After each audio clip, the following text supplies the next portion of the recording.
everyone, Jackie Edwards here. Welcome to the Women Power Wealth Show.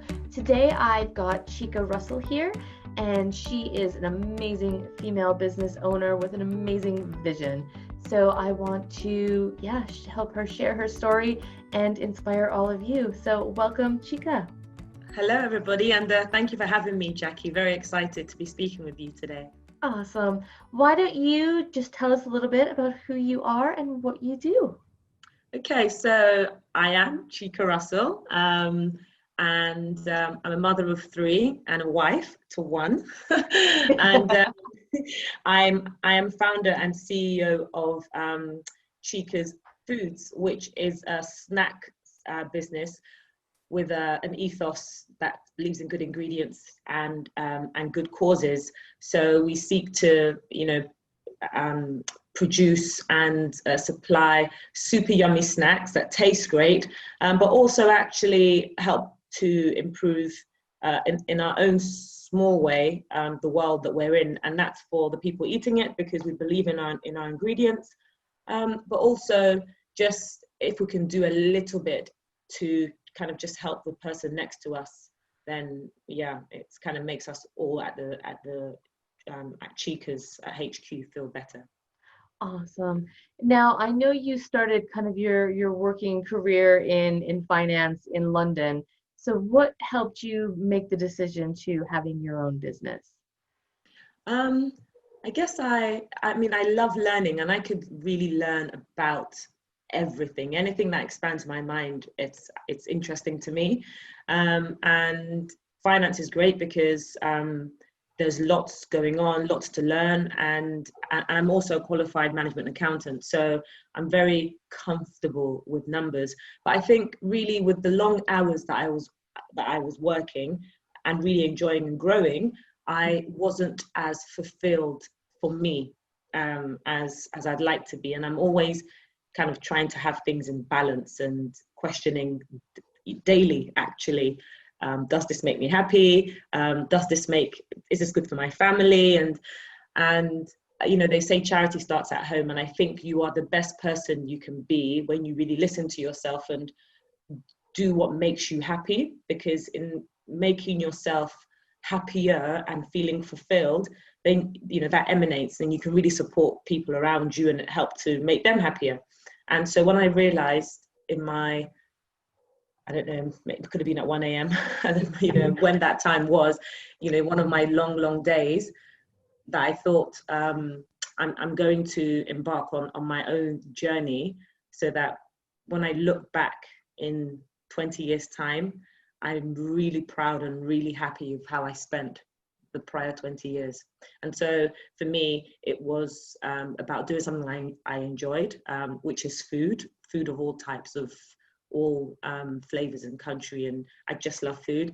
And then it's about trying to combine somehow my ability to influence or help others in some small way, and in a way bigger than what I was already doing, which is helping one or two children, via kind of sponsorship education. Wasn't really enough for me.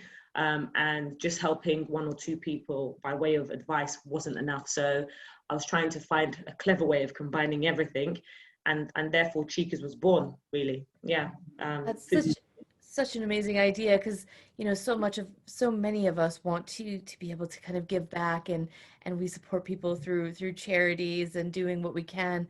But it's so interesting that as we grow our wealth and we grow a business, we can just make so much of a bigger impact. The more money we have, and the more that we have, the more that we can give back to everybody else. I love that idea. Thank you for sharing that. Yeah, and also I think it's not just, there are lots of wonderful businesses, people trying to use their business as an absolute force for good, and not just in the snacks industry, but across many industries.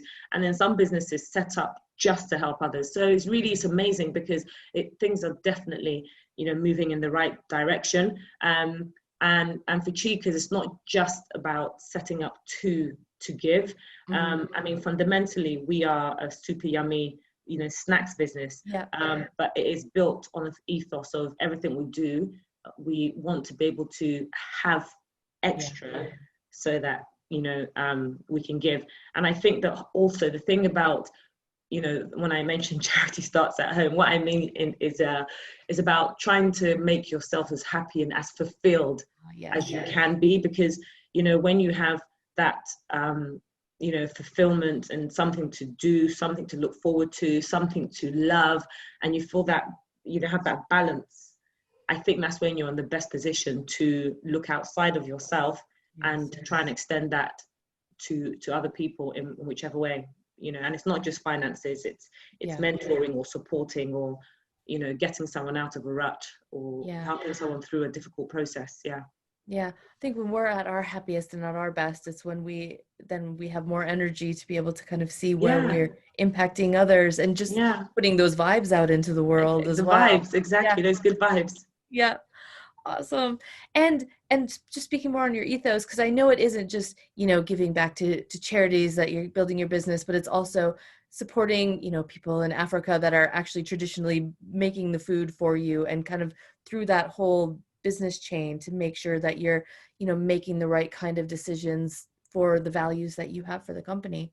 Yeah, exactly. So, and again, for us as a business, as much as we can, and I'm happy to explain how kind of this is growing and we are really motoring in this direction, is that our some of our products are produced in Nigeria at source, by local women, and using techniques which have been crafted and created through many generations and handed down. So it's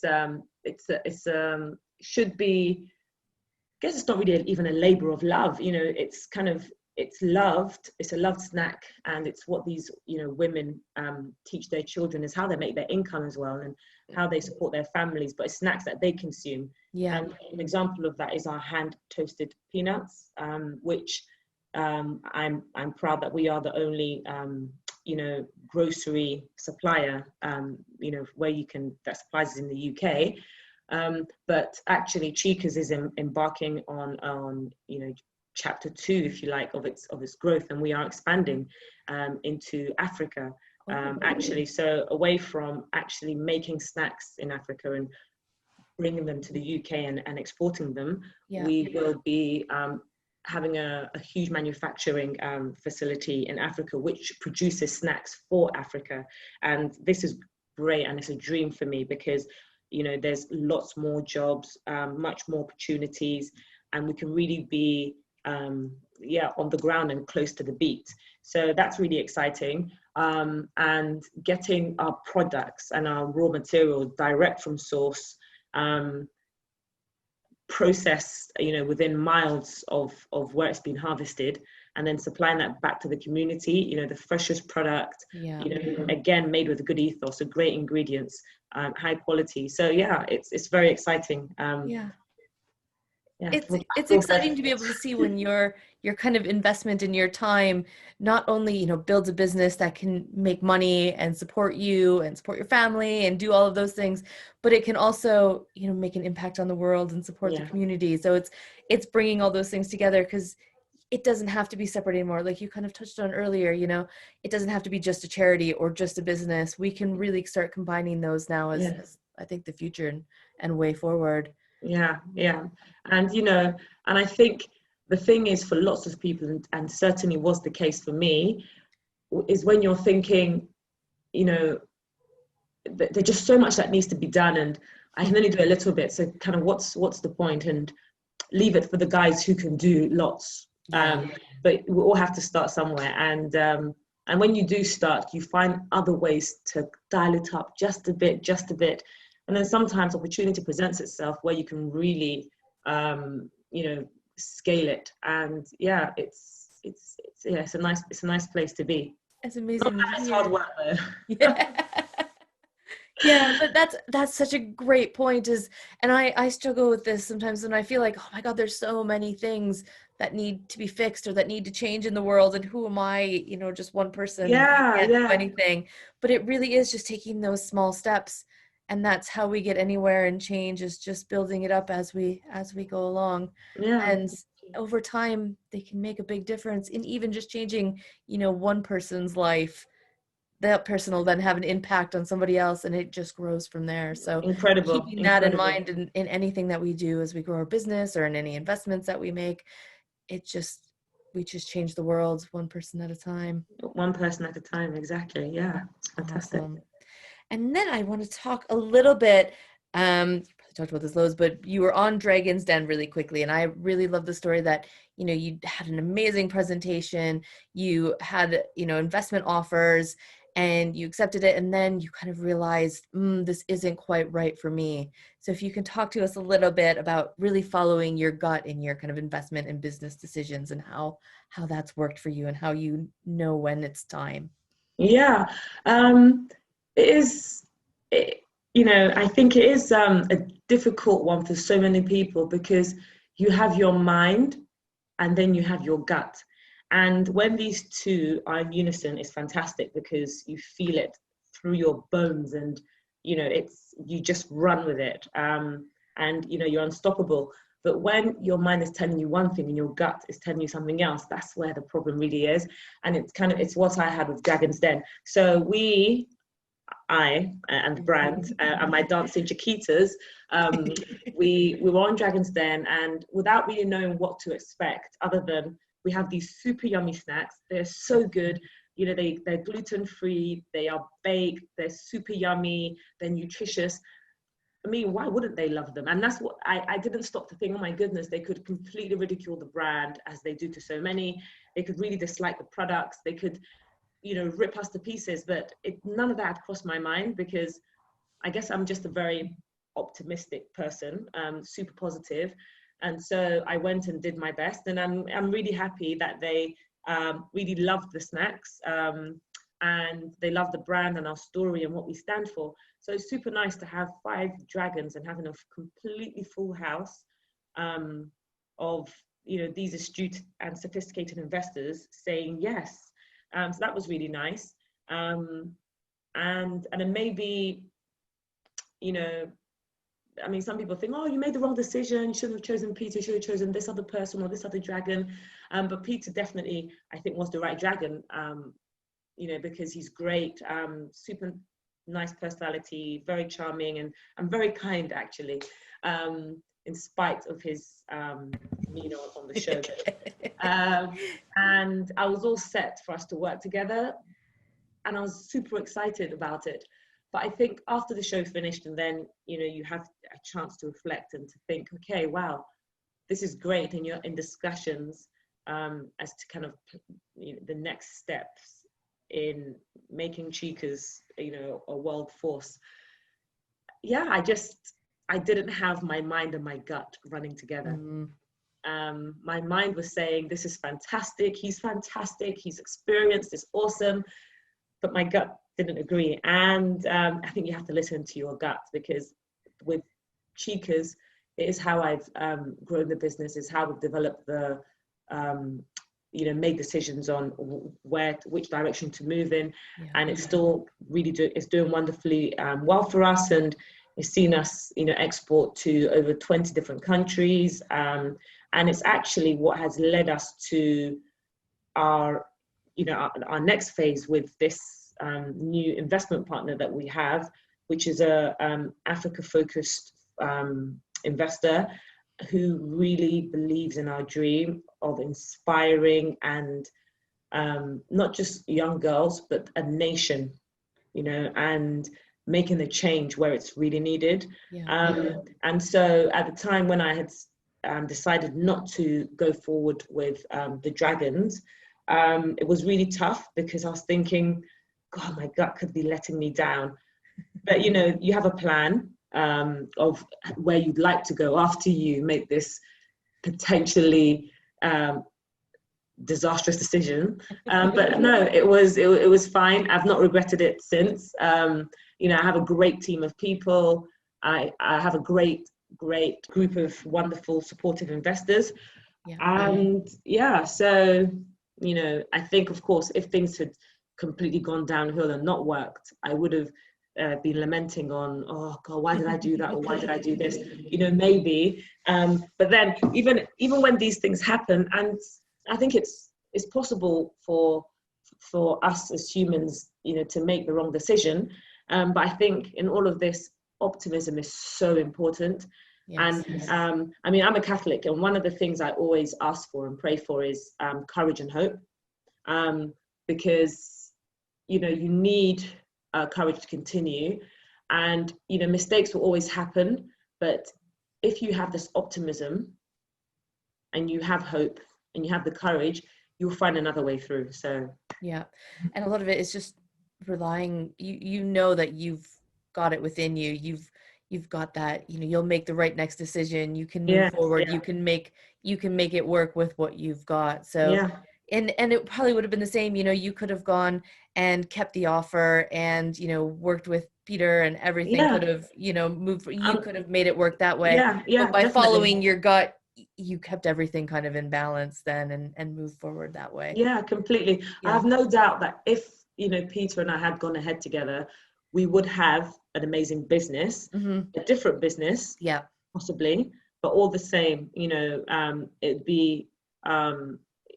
be maybe close to where it is now. Would have distribution in the UK, many countries, a huge product offering.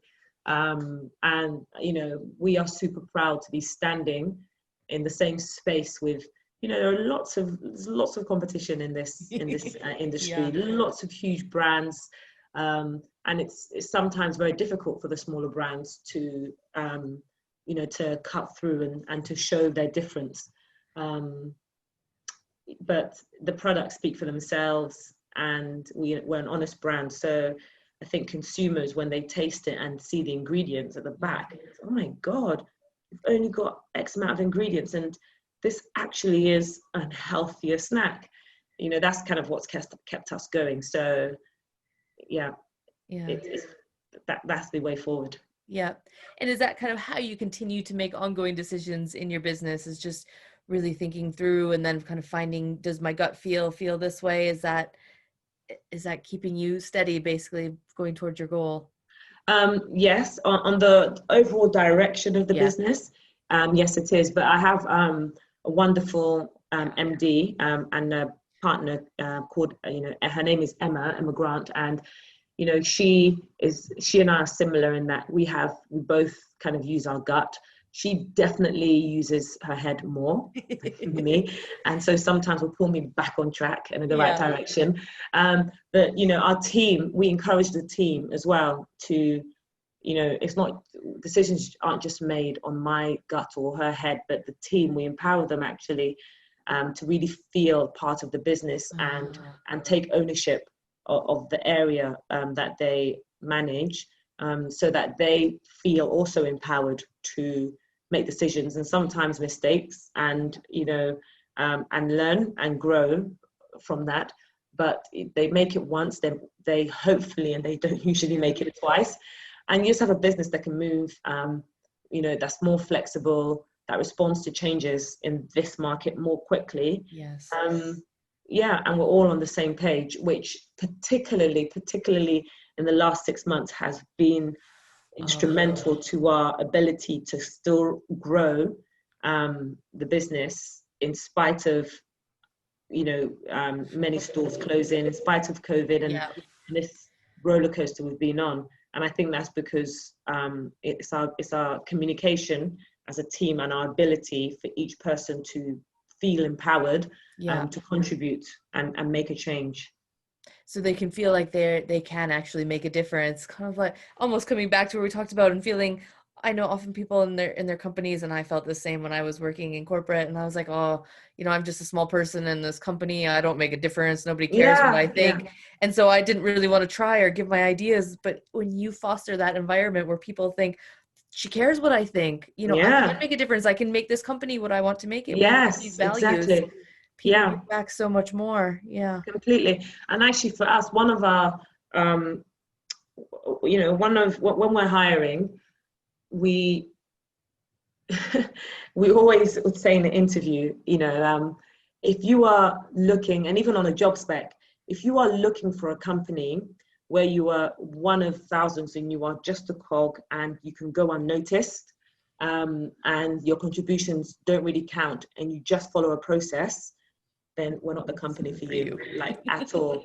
But if you want to be heard and you want to experiment and have your ideas tried and discussed and implemented, then, you know, please, we are the company for you.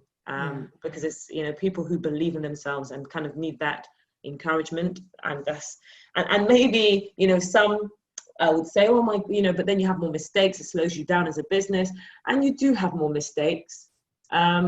But it's a much, you know, nicer environment, particularly when you have a high pressure, high stress environment. You know, people need to feel that they're not just delivering, you know, a piece of work that they've been told to deliver, but actually it has their stamp, you know, all over it. So and they feel kind of part of the bigger picture and the bigger mission.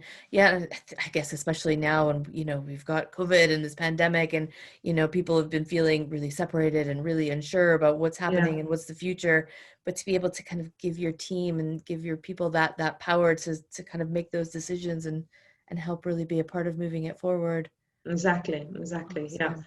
And you know, and definitely for us, because you know, the challenges haven't stopped and they keep coming, but we enjoy them.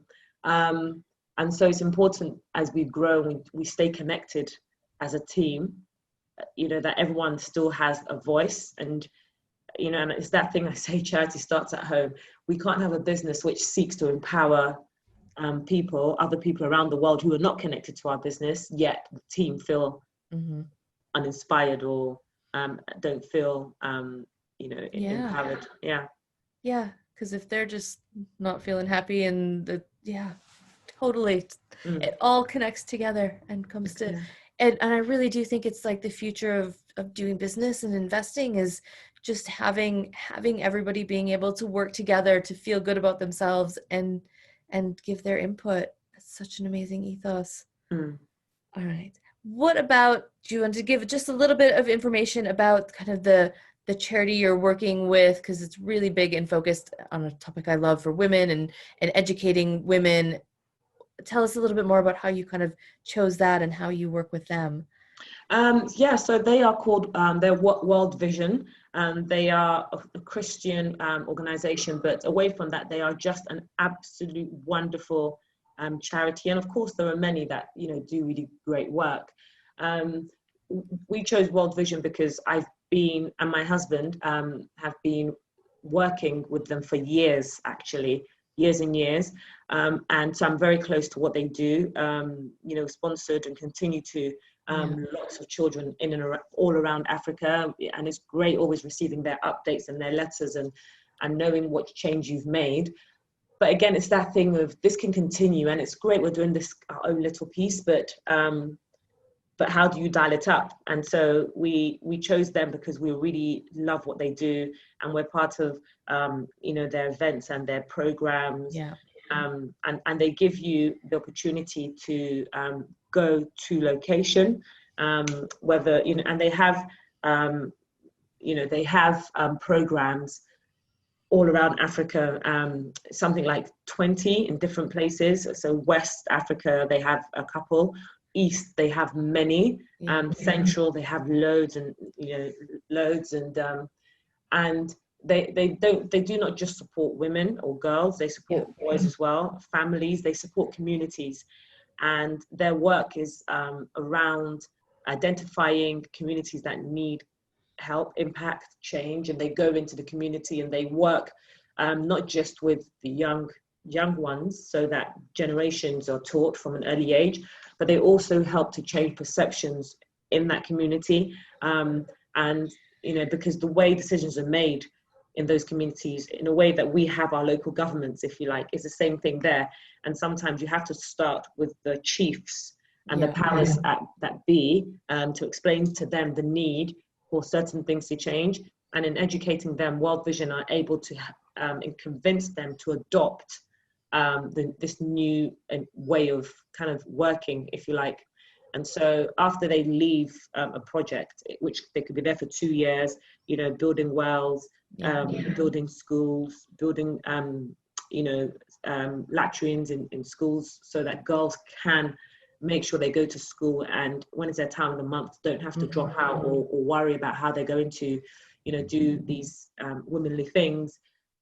Providing transport to school, i.e. bicycles. It's not just, we support children education, but they support the entire community to allow, to make it more conducive for boys and especially girls to stay at school. And it's almost the same thing. So it's kind of bringing that whole empowerment into it. So you've empowered the entire community, you've empowered the leaders to really be a part of it and to help make Yes. that change and that foster that change in there. Yeah. Oh, that's Do amazing. it all together. Together we can. Yeah. Yeah. Oh, that's excellent. All right. Let's round it out here. Just talking a little bit about kind of women in wealth and investing, and really kind of honing in and having our power. What would be maybe one of your biggest tips or one of your best stories and learnings about how you kind of, as a woman starting your own business, making these investments and these choices, what would you recommend to other women? God, there's so many things. First of all, it really starts with you. You have to make the time for yourself, if it's because so many girlfriends and people that I mentor, they have this dream and this vision, but they can never seem to carve out the time to at least explore the idea and put their toe, into the water and see, because they convince themselves that they've got other much more important things they need to do, from laundry to make dishes to grocery shopping or a school meeting, or that phone call they have to return. But it's something they're doing it, it's all for other people. And you find that these individuals are very slowly losing their confidence to go ahead and try and do it. And so my first thing, and I still say this to myself, is to really look within yourself and believe in yourself, which is definitely easier said than done. And just tell yourself that you can do it. And then after you've managed to convince yourself that you can do it, and that you've at least, started and put, that little toe in the water, the next thing is just to really try and align yourself as much as possible with supportive people, really supportive people who will champion your vision. And critiquing it is fine, but ultimately encourage you to go for it. What do you have to lose apart from some time? And depending on what it is, just try, align yourself with supportive people. And then once you kind of got a nice group of people around you who you can go to for encouragement, support, advice, strategy, whatever the case may be, I would, define that further by finding yourself some good mentors across the different areas of your business, whether you need someone who can, give you good objective views around marketing or around finance or policies or whatever that may be. And of course, there is lots of literature available to all of us, but sometimes finding those pieces can, in itself is a job, and it's just easier sometimes to ask someone to point you in the right direction. But the thing is that nobody is going to give you confidence if you don't have it yourself. Yes. And certainly any serious mentor will see through it, and they haven't got time, because they're busy. They've got thousands of people trying to get their time and attention. And what they don't want to do is convince you that you can. You have to convince yourself that you can, make a plan to do it, and then get support whilst you're doing it. Yeah.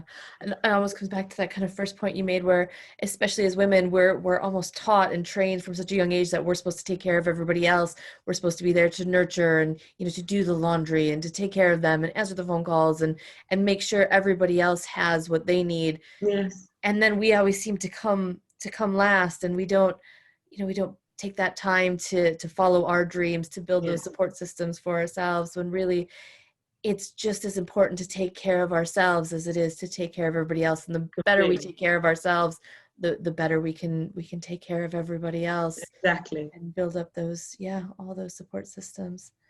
Excellent. Thank you so much for sharing everything. It was lovely to chat with you. I'll make sure all of your contact details are posted in the show notes. So if anybody wants to reach out, you'll be able to learn more there. Otherwise, thank you so much for joining us today.